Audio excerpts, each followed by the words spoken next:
Ah, c'est le début. Bonjour à tous. Alors, je vois qu'il y a déjà une trentaine de participants. Merci à tous de vous être connectés. On va juste attendre quelques minutes que Mathilde, notre invitée d'aujourd'hui, se connecte pour commencer. Il ne devrait pas tarder, juste le temps qu'elle arrive et on commence.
Alors, on vient d'avoir Mathilde au téléphone, donc elle devrait pas tarder. Elle est en train de régler deux, trois petits soucis techniques qui peuvent arriver.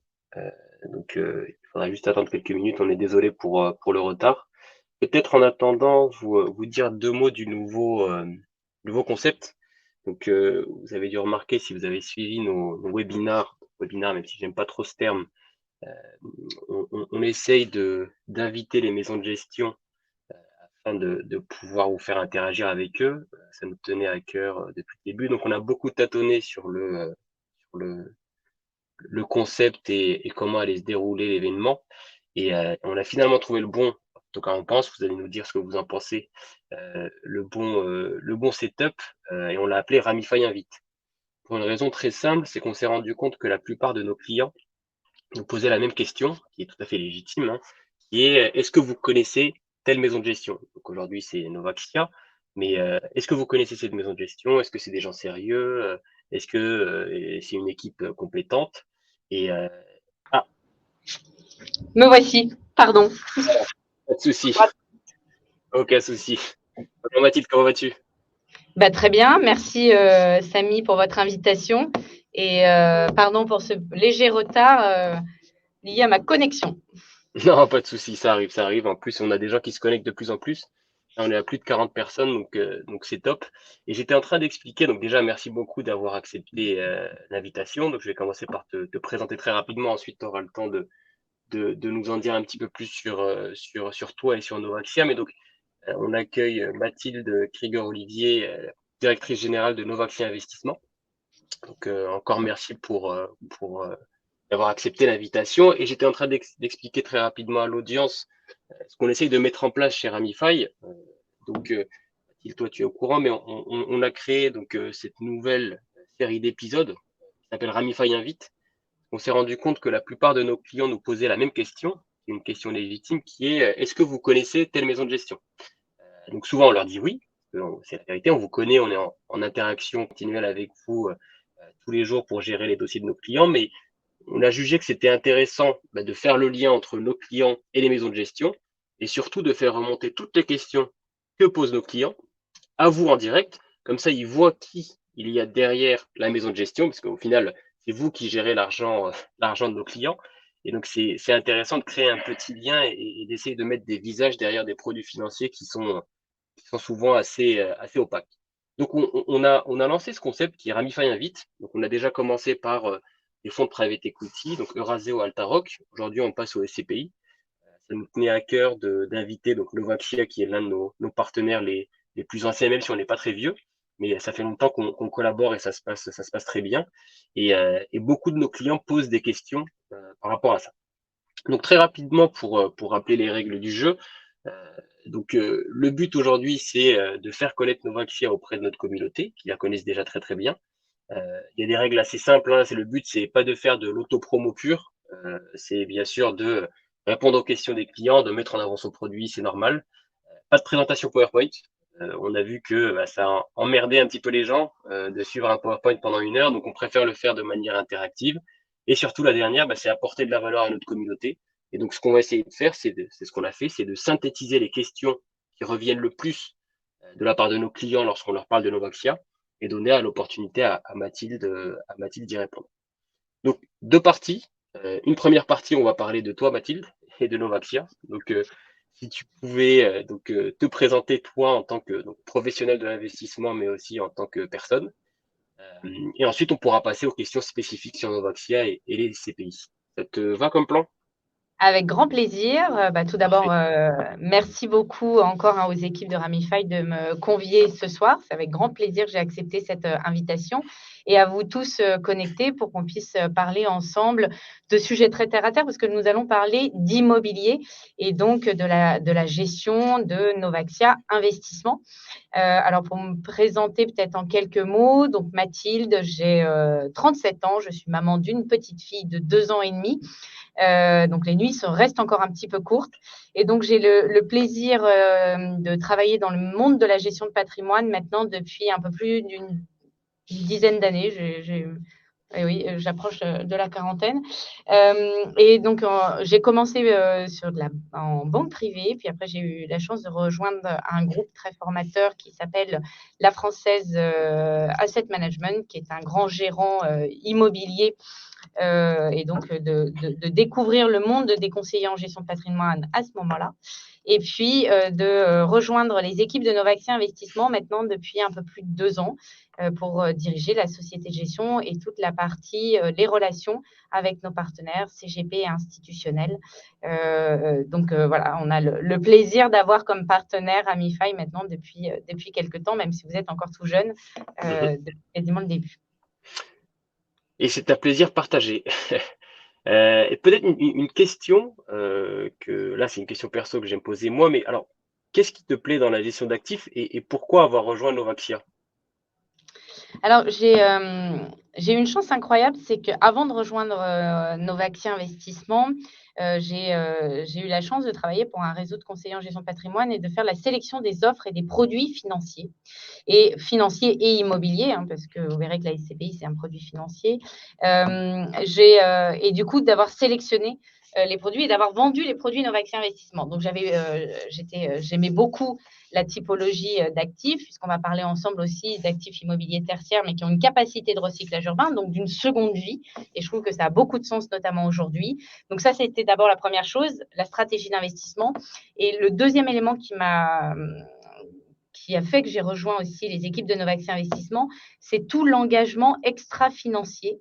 Donc, tous les engagements au niveau de l'environnement, sociaux, au niveau de la gouvernance de la société, ce qu'on appelle l'ESG, puisque Novaxia Investissement est une entreprise à mission sur lequel nous avons tous ensemble dans la société de gestion aujourd'hui un peu plus de 55 collaborateurs qui sont animés par une mission de développer l'investissement dans le recyclage urbain.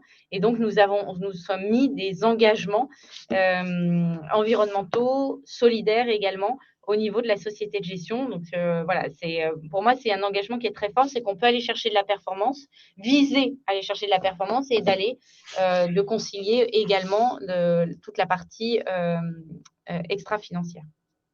C'est un super point et je te rejoins parce que c'est aussi un besoin qu'on ressent auprès de nos clients lorsqu'on leur demande leurs préférences d'investissement. On commence bien sûr par bon, voilà mon projet, voilà mes objectifs de rendement, ma tolérance au risque, mais très vite, on a le point de mettre du sens dans les investissements qu'on choisit. Et c'est pour ça aussi que donc, les nouvelles SCPI modernes dont vous faites partie euh, se portent plutôt bien et ont un beau succès. En tout cas, nous, on le voit et c'est aussi grâce à ça. Il n'y a pas uniquement le rendement, qui est d'ailleurs de très bonne qualité, donc on peut allier les deux, c'est encore mieux. Mais, euh, mais effectivement, c'est un point qui revient souvent. Un petit mot pour l'audience, j'ai oublié de le spécifier et je vois qu'il y a des gens qui n'ont pas attendu que je le dise pour, euh, pour commencer. Vous pouvez bien sûr poser vos questions. Il y aura un petit moment Q&A à la fin. On va poser nous-mêmes les questions qui remontent le plus et ensuite on pourra prendre les questions de l'audience. Bah, alors, pour continuer, et tu as commencé à parler de Novaxia de manière spontanée, est-ce que tu pourrais, en quelques mots, nous présenter Novaxia et surtout, et tu as commencé à en parler, les points différenciants et aussi l'histoire de Novaxia, parce que souvent les gens aiment bien savoir d'où ça vient, comment est-ce que ça a été créé, sous l'impulsion de qui ou de quoi? Oui, avec grand plaisir. Donc, Novaxia Investissement donc, est filiale du groupe Novaxia et c'est la partie société de gestion. Novaxia Investissement est né en 2014 et l'ADN et le fil rouge de Novaxia Investissement, c'est le recyclage urbain. Alors, qu'est-ce que le recyclage urbain? C'est la transformation d'actifs immobiliers qui sont obsolètes ou vides en immobilier essentiellement résidentiel. Donc, c'est une stratégie de gestion que nous pilotons maintenant depuis de nombreuses années. Et nous avons décidé en 2019 de créer une SCPI dont on va parler ensemble tout à l'heure, qui s'appelle Novaxia Neo, qui est une SCPI qui lançait deux innovations, qui avait une idée de disrupter un peu le marché des SCPI, qui est un très vieux marché qui a fait ses preuves, on le voit bien par la taille du marché. Aujourd'hui, c'est un peu plus de 80 milliards d'euros de capitalisation, c'est 8 milliards de collectes par an, donc c'est un marché qui est extrêmement intéressant et qui est en forte collecte.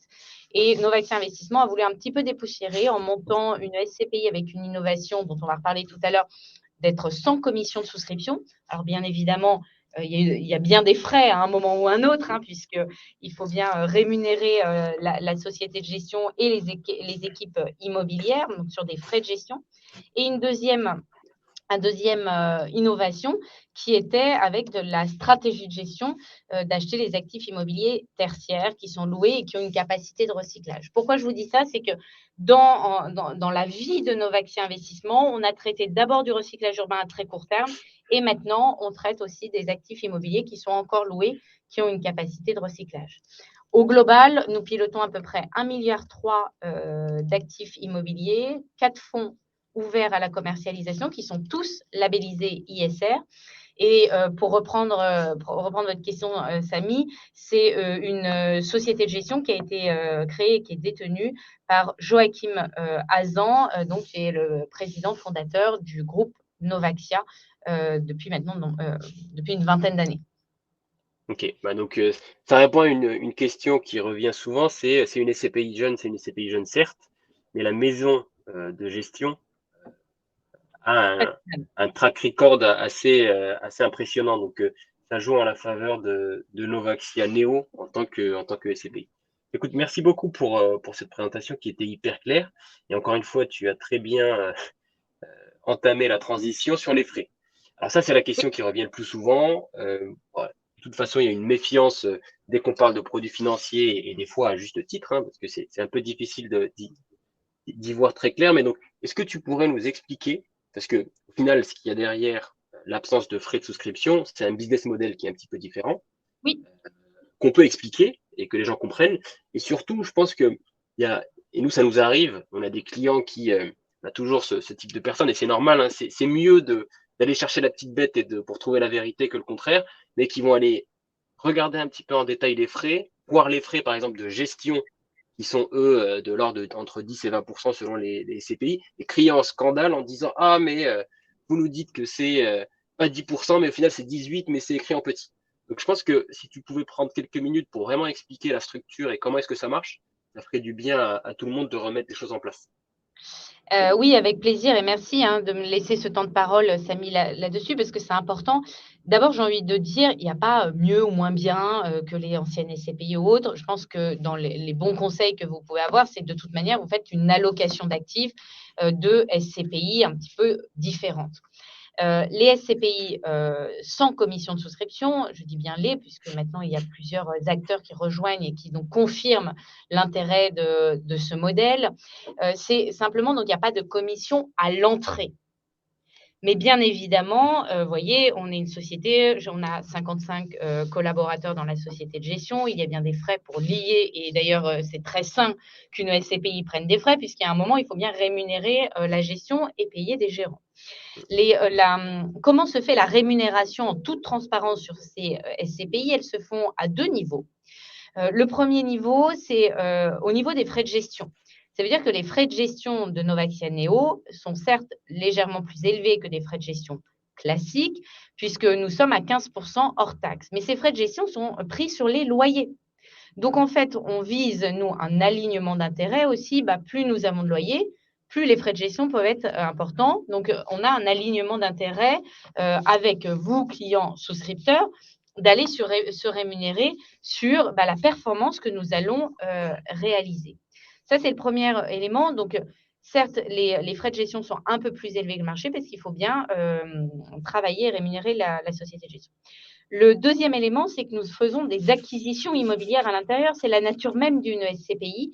Et là, nous avons des commissions d'acquisition qui sont de l'ordre de 3%.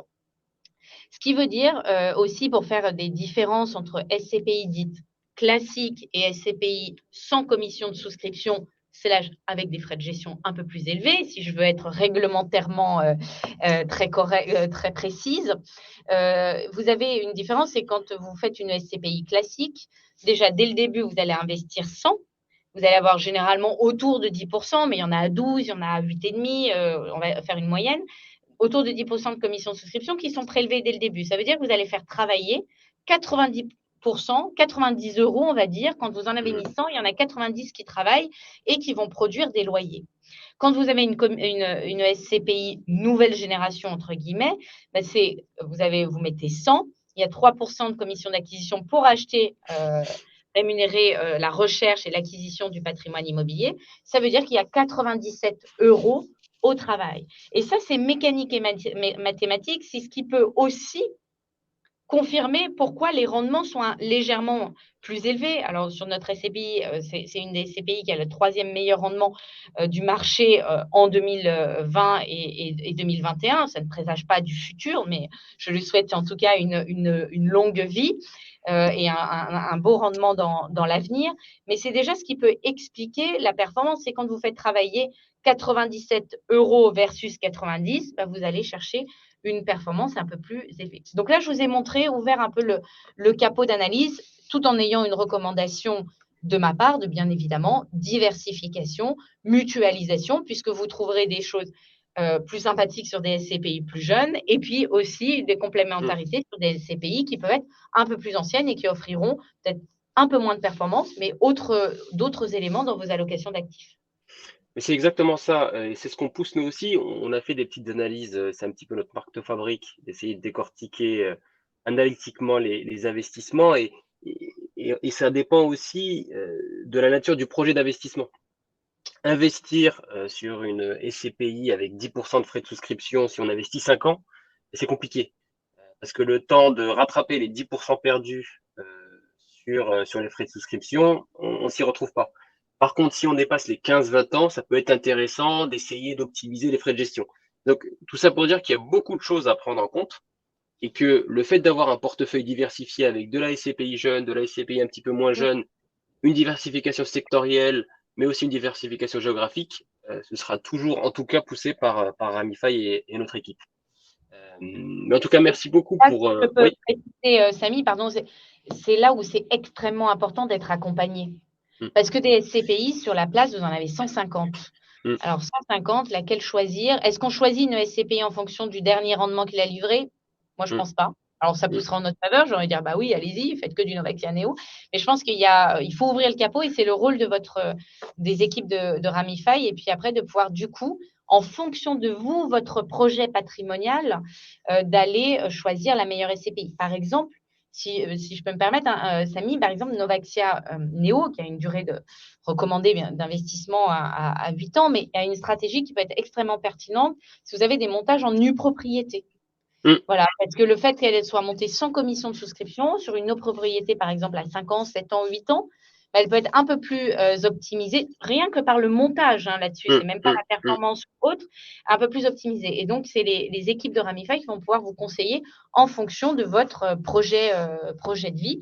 Il n'y a mm. pas une seule stratégie pour l'ensemble des clients que vous êtes qui nous écoutent ce soir. Exactement. Et d'ailleurs, ça me fait rappeler que si on, parce que nous, on essaye d'avoir les deux approches. C'est possible de parler à un conseiller, bien sûr, mais c'est aussi possible d'avoir accès à tous les outils mis à disposition sur l'application. Et donc, une flopée de simulateurs qui permettent d'y voir un petit peu plus clair sur tous les types d'investissements. Et le projet que tu viens de décrire, qui est à peu près 7 ans, 8 ans en nue propriété, en fait, quand on dit nue propriété, c'est jeune actif avec des revenus intéressants, pour ne pas avoir à payer une fiscalité trop importante sur de la nue propriété, sur de la pleine propriété, pardon. C'est souvent les SCPI sans frais d'entrée, nouvelle génération, mais même pas souvent, c'est toujours les SCPI qui seront proposés parce que là, on voit un net bonus à passer par de la nue pro sans frais d'entrée. En termes de rendement, ça change beaucoup. Mais ça, c'est un bon point à garder en tête. Bah top, on a pas mal parlé de la partie frais. Il y aura peut-être des questions à la fin, donc Bien sûr. on se laisse un petit peu de bande passante pour y revenir. Donc, et pareil, tu as déjà commencé à en dire quelques mots sur la partie ISR de Novaxia. Moi, je- j'observe lorsque je discute avec des clients, c'est qu'ils aiment bien les histoires derrière certains investissements. Et donc, le plus intéressant, je pense, ce serait de peut-être nous expliquer comment est-ce que vous faites pour choisir notamment les biens qui sont soit engagés, soit inscrits dans une démarche durable et responsable. Comment est-ce que se fait la sélection et si tu peux nous expliquer très brièvement en quelques minutes le process d'investissement et de gestion, comment est-ce que ça se passe chez Novaxia? Alors oui, tout à fait. C'est une bonne question. D'ailleurs, tous les investissements qui sont réalisés passent en comité d'investissement. Siège au comité d'investissement avec Mathieu Descoux, qui est président de la société de gestion, et moi-même, qui sommes les deux gérants financiers. Et vous avez autour de la table, généralement, c'est un peu plus d'une dizaine de personnes chez Novaxia Investissement, l'équipe juridique, l'équipe technique, l'équipe asset management, voilà, toutes les fonctions autour de l'acquisition d'un actif immobilier et surtout les équipes ISR, puisque chez nous, les équipes ISR vont nous dire si oui ou non l'actif immobilier rentre dans la stratégie à la fois de la gestion du fonds, mais également notre stratégie au niveau de la société de gestion et même du groupe de notre engagement. Ce que je veux faire passer par là comme message en étant un groupe entreprise à mission, c'est que ça fait partie de notre ADN et ce n'est pas juste le sujet de 5 personnes de notre équipe RSE, dire bah oui, tiens, qu'est-ce qu'on va faire en ISR? Ah bah, c'est super. Et puis nous, on pilote les fonds. Non, non, c'est vraiment le sujet de tous et on se sent tous concernés par la stratégie extra-financière. Quand on choisit un actif immobilier dans la stratégie de Novaxia Neo, on va prendre des actifs immobiliers qu'on appelle avec une stratégie best in progress. Alors là, je vous mets le premier anglicisme et le dernier de ce webinaire. Ça veut dire qu'en fait, on va acheter des actifs immobiliers où on peut travailler l'actif immobilier pour le rendre meilleur en termes d'environnement, de performance énergétique ou autre. Et ça, c'est important parce qu'on ne va pas les acheter. Alors, il y a d'autres sociétés de gestion qui le font très bien, mais ce n'est pas notre stratégie d'acheter des actifs immobiliers qui sont tout nickel, tout bien. Non, nous, notre stratégie, au contraire, de recyclage, c'est d'aller améliorer les actifs existants parce qu'il faut bien les utiliser. C'est un petit peu dommage aujourd'hui de se dire, bah, ce n'est pas parce qu'ils sont un peu plus vieux qu'on doit les laisser à l'abandon et c'est valable pour nous également les humains. Donc, on a une stratégie. Dès le comité d'investissement, on va dire quel est le plan. Je vous fais la technicienne de CAPEX. Quels sont du coup les travaux à mettre en place pour améliorer cet actif immobilier de manière ISR? Alors, Samy, peut-être que je vais donner un exemple concret parce que là, Ouais. je vous prends un exemple. Je vais vous prendre Sergi. Alors, on va à Cergy, vous êtes au pied du RER sur cet actif immobilier qui illustre bien la stratégie d'investissement de Novaxia Neo, puisque c'est un actif immobilier aujourd'hui qui est 18 000 mètres carrés, qui est loué à un acteur qui s'appelle Valeo et qui fait d'ailleurs de tout le développement des moteurs électriques, des vélos électriques et des voitures. C'est un centre de recherche et développement. C'est un bail ferme à 9 ans. D'ailleurs, quand on a acheté cet actif immobilier, on ne s'est pas trop battu avec des acteurs SCPI, mais plutôt des promoteurs immobiliers, puisque c'est dans une zone avec une capacité d'aller transformer en immobilier résidentiel. Mmh. Pourquoi je vous dis ça? Parce que ça nous montre la deuxième vie potentielle de l'actif que nous Mais si, réfléchissons. si je peux me permettre, Mathilde, de te couper, parce que c'est intéressant ce que tu dis, en quoi est-ce que c'est différent l'approche, pour que tout le monde comprenne, d'un promoteur et d'une SCPI, lorsqu'on veut acheter un bien immobilier? En fait, un promoteur, il vient, lui, il voit le projet futur qu'il peut mettre en place et la SCPI, elle vient voir le flux et les loyers. Et là, en fait, cet actif immobilier, tous les promoteurs le voulaient, puisqu'en fait, sur cet actif où c'est potentiellement une zone de logement, les 18 000 mètres carrés de bureaux, on peut les transformer en 35 000 mètres carrés de logement. Ça, je vous dis pas, c'est pas au petit bonheur la chance, c'est parce qu'on a vu qu'il y a un projet Sogeprom qui se fait juste à côté.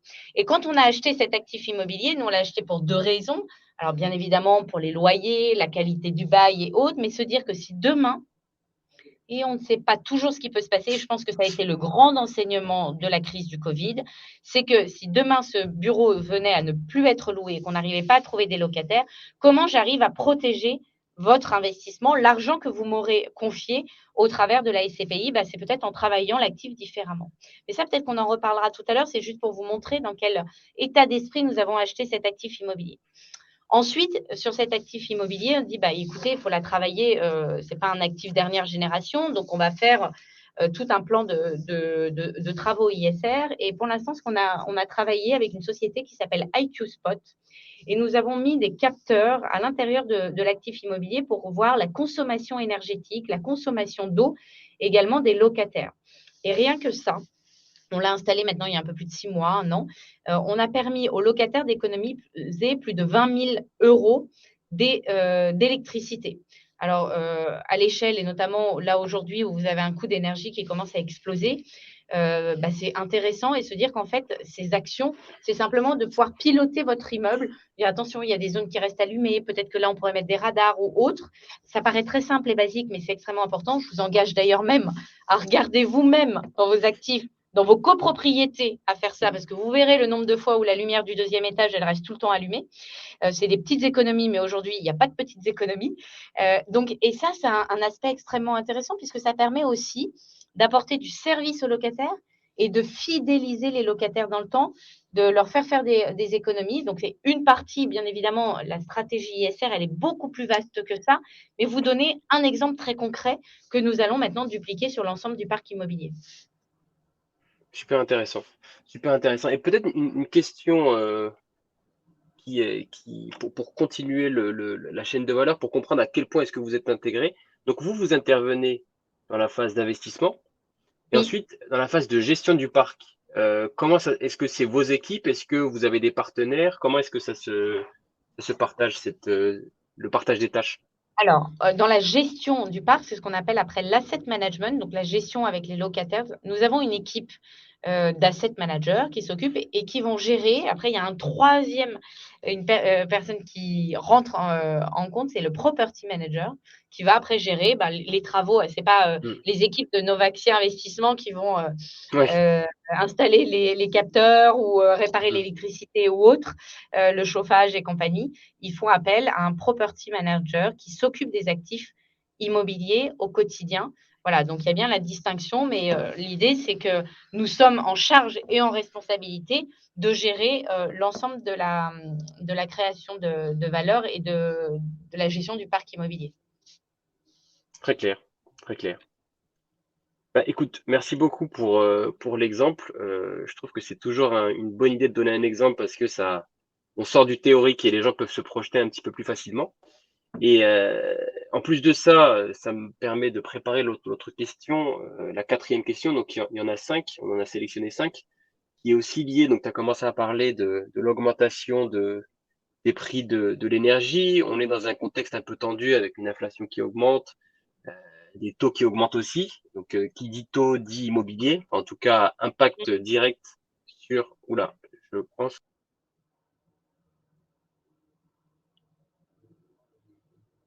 Alors, je vais prendre, c'est les aléas du direct. Je pense que vous m'entendez et puis Samy a dû être déconnecté d'un coup. Je pense que sa question portait sur le contexte de marché. Sur le contexte de marché, effectivement, aujourd'hui, je ne peux pas vous dire qu'on n'est pas dans un contexte. Alors, Samy, pardon, j'essaie de prendre le relais du direct et faire à Bien nouveau fait, le j'entendais. travail. J'ai eu une petite coupure. Et c'est bien, j'avais besoin de dire 2 mots et tu as compris la question. C'est ça, c'est sur le contexte et quel impact Ouais, voilà. sur l'immobilier et les SCPI. Alors, je vais répondre peut-être, alors d'abord globalement, sur les SCPI, puis après on va peut-être aller rentrer en détail, Mhm. sur l'immobilier, enfin je sais pas, ou l'inverse, hein, il y a pas de sur les SCPI, on le voit, donc le contexte de marché, hein, tu l'as précisé tout à l'heure, il y a de l'inflation, des coûts de construction qui ont augmenté, des taux de crédit qui augmentent, bien évidemment. Là, je pense que l'idée, c'est pas de vous déprimer ce soir, vous l'avez tous en tête et on l'a bien en tête. Sur le marché des SCPI au global, c'est un marché qui se porte aujourd'hui plutôt bien. La collecte, en tout cas, et l'atterrissage de collecte sur cette année 2022 va être encore en hausse par rapport à, ou en quasi-hausse par rapport à 2021. Et l'année 2023 est attendue également à peu près sur cette même lignée. Pourquoi? Parce que la SCPI répond aussi aux besoins des épargnants, c'est-à-dire d'avoir du revenu immobilier réguliers, alors généralement trimestriellement sur les SCPI, mensuellement avec la SCPI Novaxia Neo, donc d'avoir du revenu tous les mois. Maintenant, comment les SCPI se protègent aussi de ce marché immobilier?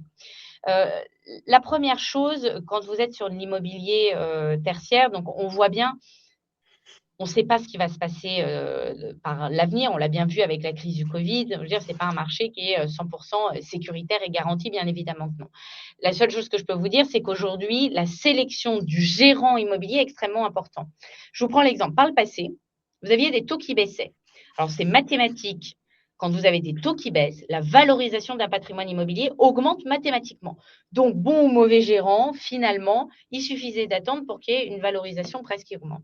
Aujourd'hui, la différence va se faire sur qu'est-ce que vous allez mettre en place sur les actifs immobiliers pour améliorer la qualité des actifs immobiliers. Et c'est là où finalement la stratégie où je disais best in progress d'amélioration des actifs immobiliers, c'est la création de valeur potentielle. Donc ça, c'est la première chose, c'est d'aller dans ce contexte de marché, d'aller sur des acteurs immobiliers qui sont dynamiques et non pas passifs. Le deuxième élément, c'est que l'immobilier est un très bon protecteur contre l'inflation. Généralement, c'est un bon rempart. Et vous avez les loyers des SCPI qui sont indexés. Mm. Alors, l'indexation est une forme de protection aussi, indexée à l'inflation en partie. Donc, ça va permettre aussi de protéger les SCPI et donc d'avoir des rendements qui restent aujourd'hui quasiment relativement flat, même s'ils baissaient d'une dizaine de pourcents. Vous auriez quand même des rendements, je vois, si je vous prends Novaxia Neo, et je ne suis pas en train de vous annoncer quelque chose, absolument pas, mais même si aujourd'hui Novaxia Neo en 2021 a sorti 6,49 de taux de distribution brute de fiscalité étrangère, même si elle venait d'avoir une distribution qui baissait de 10%, ça serait 6%. Même l'objectif de performance du véhicule est à 5,5. Donc, ça vient quand même d'être relativement résilient, même si, bien évidemment, rien n'est garanti en immobilier, mais comme partout, comme quand vous achetez un appartement. Mm. Non, c'est ça.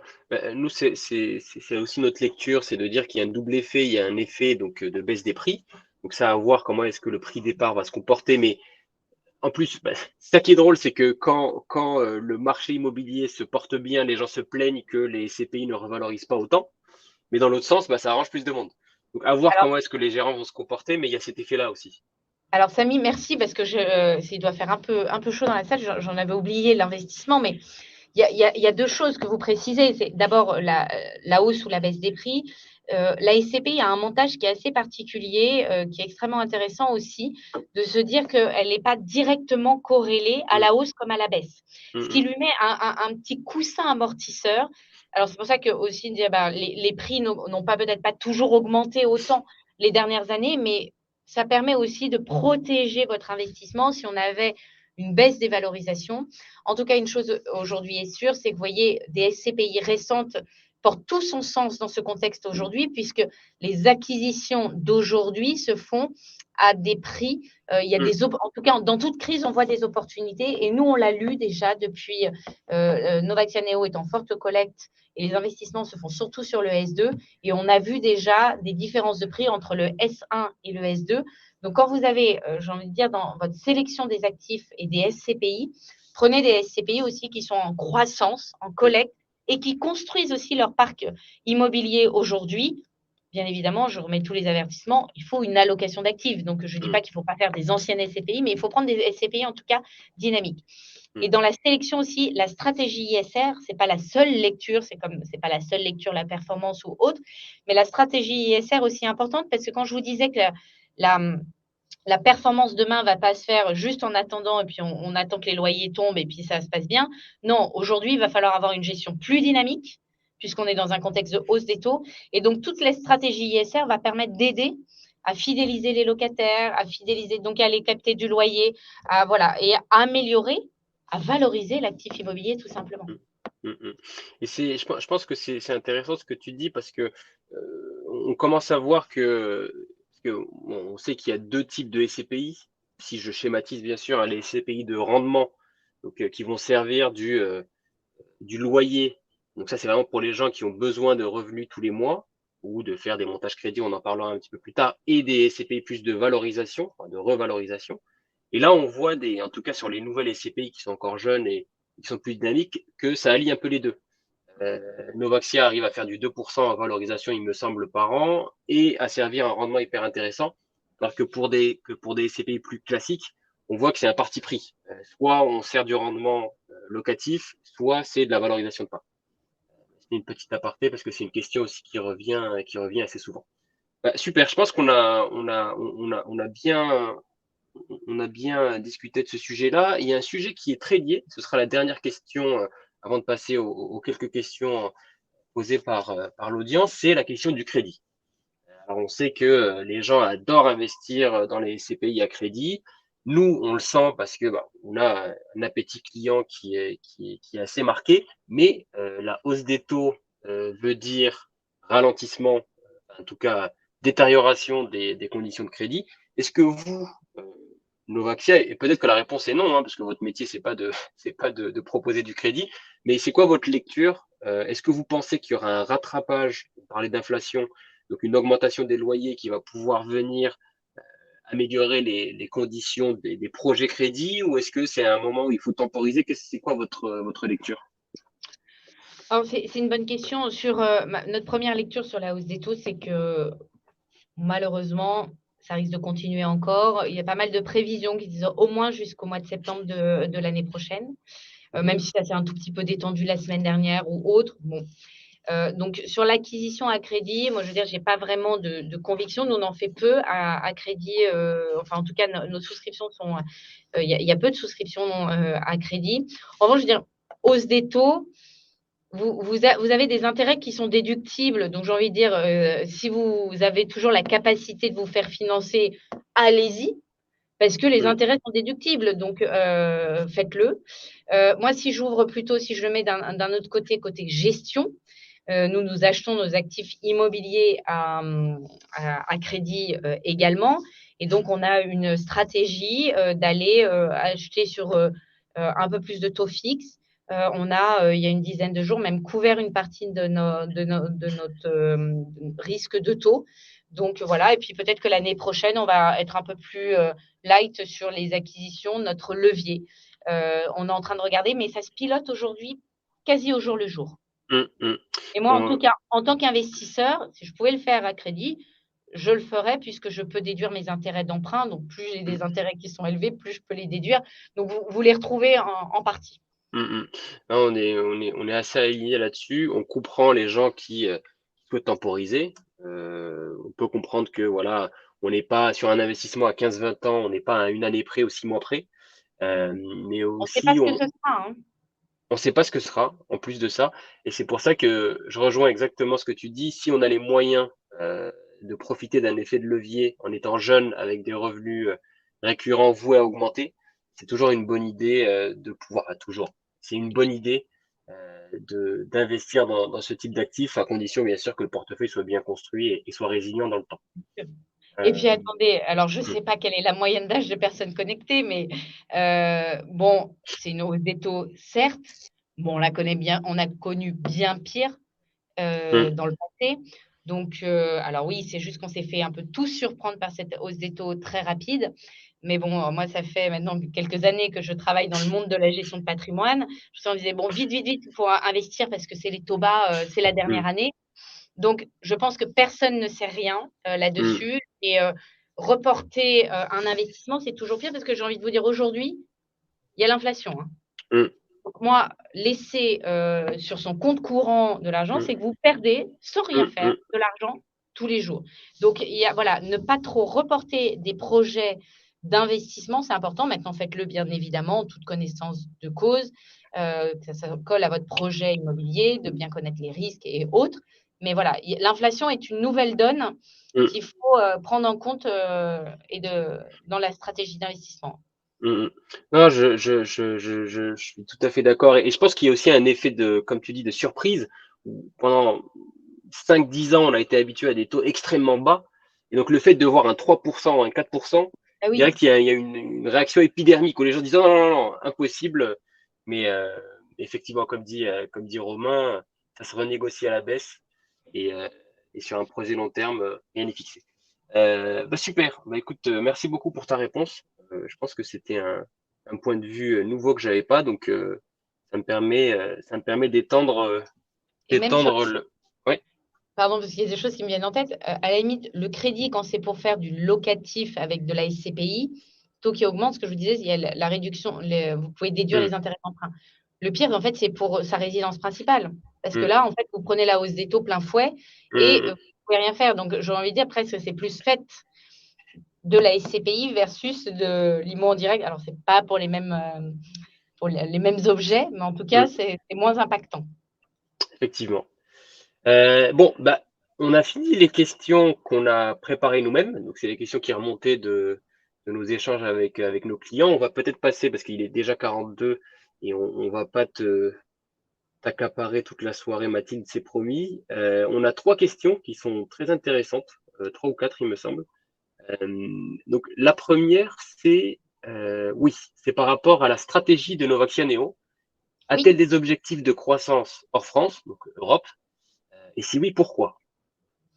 Alors, tout à fait. Effectivement, Novaxia Neo, la stratégie, c'est à peu près 50% en France, 50% à l'étranger.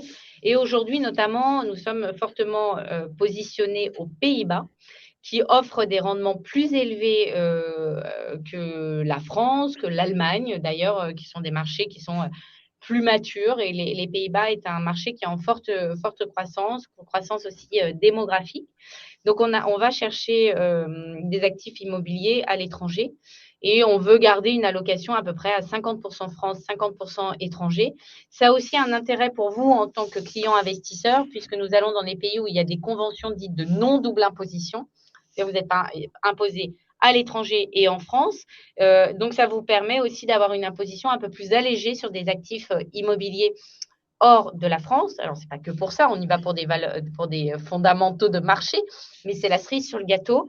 Et notamment, vous, de ne pas être assujetti aux prélèvements sociaux sur la partie étrangère. Et je vous rappelle que les prélèvements sociaux, aujourd'hui, s'élèvent, si je suis encore à la page, à 17,2%.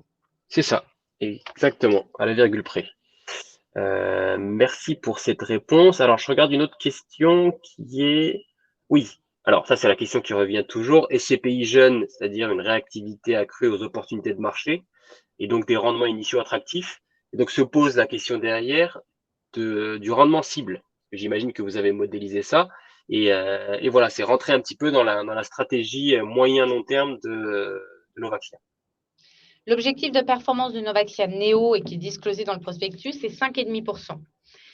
Aujourd'hui, on a eu une gestion où on achetait des actifs immobiliers qui permettaient de délivrer une performance plus élevée, puisque nous sommes à 6,49 taux de distribution brute de fiscalité étrangère en 2021. Et puis, sans trahir de grands secrets, à 10 jours de la fin d'année, puisqu'aujourd'hui, nous avons des revenus qui sont mensuels, on va être aux alentours de 6% pour cette année 2000 en objectif de performance pour cette année 2022, pardon. Notre stratégie a été aussi de mettre des petites noisettes de côté, ce qui s'appelle le report à nouveau, et d'avoir à peu près un trimestre de report à nouveau. Donc, ça, c'est un peu de réserve à des moments qu'on pourra utiliser dans des moments un peu plus, s'il y a des moments un peu plus durs. En tout cas, nous sommes en ligne pour aller viser l'objectif de performance donc sur la durée recommandée de la SCPI de 5,5%. Voilà, sur la SCPI. Donc, SCPI jeune, oui, mais avec des actifs immobiliers qui peuvent nous permettre un peu de visibilité, de servir l'objectif de performance. Très clair. Merci beaucoup pour cette réponse. Il y a une question qui est assez liée à la première, donc celle de la diversification géographique, c'est sur la diversification sectorielle. Aujourd'hui, Néo est très axé sur l'investissement bureau. Est-ce que vous avez des plans de diversification ou est-ce que c'est une stratégie assumée et si oui, quelle est la raison? Alors nous sommes plutôt positionnés à 98% sur le bureau. On a une stratégie hôtelière en Allemagne, à Brême, qui est un hôtel pas touristique, pardon, plutôt pour les professionnels, je cherche le terme, mais bon, c'est pas grave. Mais bon, c'est pas une stratégie aujourd'hui parce que ça apporte pas assez de rendement. Donc, on est plutôt bureau, mais vraiment d'affirmer notre stratégie d'investissement en France comme à l'étranger, d'aller acheter peut-être pas ce que tout le monde veut sur le marché, parce qu'on ne va pas acheter des bureaux forcément avec des beaux fermes à 12 ans et compagnie, mais du coup, qui a une rentabilité qui est beaucoup plus faible. On peut aller chercher des bureaux avec un bail un peu plus court terme. Alors, court terme, je vous parle quand même de 5 ans, hein, ce n'est pas non plus 1 an ou 2 ans. On a d'autres fonds pour faire ces stratégies-là. Et du coup, comme le bail est un peu plus court, on peut aller chercher plus de performance. Et on sait qu'on s'offre un coussin amortisseur en disant si jamais le locataire, au terme de ce bail, venait à partir, qu'on n'arrivait pas à relouer ou autre, on pourrait le transformer. On voit dès le comité d'investissement, c'est un actif, plusieurs visions, la vision immédiate et la vision, et là on met l'ADN de Novaxi Investissement à l'intérieur. Qu'est-ce que nous pourrions faire de cet actif immobilier si demain le locataire n'était plus là? Je prends un autre exemple concret, je vous avais pris Cergy tout à l'heure, mais je vous prends un exemple à Versailles. Nous avons acheté le dernier immeuble de bureau au centre de Versailles, alors qui est loué, est en train d'être conduit actuellement, mais c'est un actif qui aurait été potentiellement transformable en immobilier résidentiel, puisque vous êtes dans une zone de logement. L'idée, ce n'est pas que la SCPI fasse les travaux, ce n'est pas l'objet d'une SCPI, mais de pouvoir revendre cet actif immobilier avec un permis de construire purgé de tout recours. Et ça, c'est notre métier au niveau du groupe que nous pouvons réaliser, et ce qui peut offrir une certaine, un coussin amortisseur, en tout cas sur la SCPI. Sur le futur. Super clair. Merci beaucoup, pareil, pour cette réponse. Je vois qu'il y a des questions de la part de Marc et Pascal au sujet des performances, des frais, etc. Moi, ce que je vous propose, parce qu'on en a déjà pas mal parlé, c'est de vous faire une petite démo très rapide. Ça va prendre 30 secondes, je vous le promets. D'où est-ce que vous pouvez trouver toutes ces infos-là? Donc là, c'est le petit quart d'heure auto-promo. Mais vous avez tout disponible sur la plateforme Ramify. Donc là, je suis sur la section immobilier. Il suffit juste, donc on a tout le catalogue. On a Novaxia qui est voilà, juste là, la plus accessible, parce qu'on n'en a pas parlé, mais on peut investir à partir de 187 euros. Et là, vous avez le récapitulatif de toutes les infos. Le fait que ce soit ISR, disponible en nue propriété, qu'on puisse faire des versions programmées. Ça aussi, c'est assez rare pour être souligné dans le monde des CPI sans frais. Et les informations du type performance, les frais, la répartition sectorielle, géographique, la capitalisation, les clés de démembrement. On a vraiment essayé de tout mettre. Mais bien sûr, si vous avez d'autres questions, n'hésitez pas à nous les poser. En tout cas, voilà, tout est dispo sur l'application à tout moment. Voilà. Hop, on avait dit pas de promo, donc j'ai fait 1 minute et vous m'excuserez, mais c'était pour répondre à une question. Écoute, Mathilde, je ne sais pas si toi tu as des choses à ajouter, mais je pense qu'on t'a déjà assez torturé aujourd'hui. Merci beaucoup d'avoir accepté notre invitation. Donc, encore une fois, pour clôturer, c'est le nouveau format qu'on a choisi pour Ramify Invite. Donc, c'est vraiment inviter la maison de gestion et lui poser les questions que vous nous posez. N'hésitez pas à nous dire ce que vous pensez de ce format-là. Mais en tout cas, c'était un plaisir de pouvoir échanger, Mathilde, et j'espère qu'on aura l'occasion de réitérer l'expérience assez vite. Eh ben, écoute, merci en tout cas pour ton invitation. Merci à tous de nous avoir écoutés ce soir. Et puis, bah, écoutez, avec grand plaisir pour revenir si vous m'invitez. Bah, on le fera, sans faute. Merci beaucoup et bonne Merci, soirée à tous. bonne Et soirée à bien tous. sûr, si vous avez des questions, n'hésitez pas par mail ou en nous posant directement la question sur la plateforme. Bonne soirée.